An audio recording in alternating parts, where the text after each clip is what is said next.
In this video, we are going to talk a little bit about the role of women in the 17th century in America. So we are going to present how the role of women during the 17th century in America were represented and considered among different ethnic groups.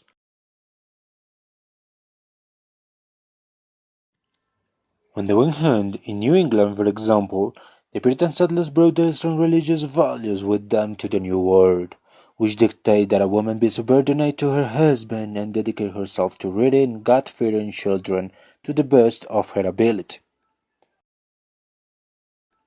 As Cor Anderson says in his book Fantasyland, by global standards, Massachusetts was not an unusually oppressive place for women.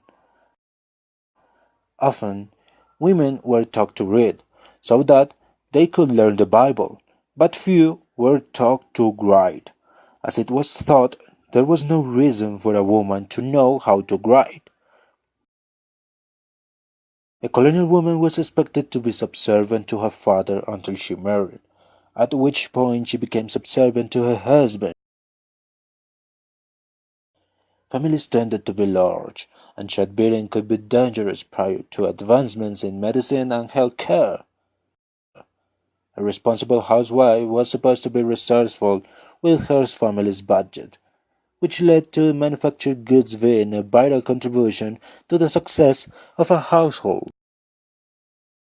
Home-manufactured goods such as dairy products and textiles were usually created by women, while the woman's husband was the owner of the goods and received whatever money they sold for.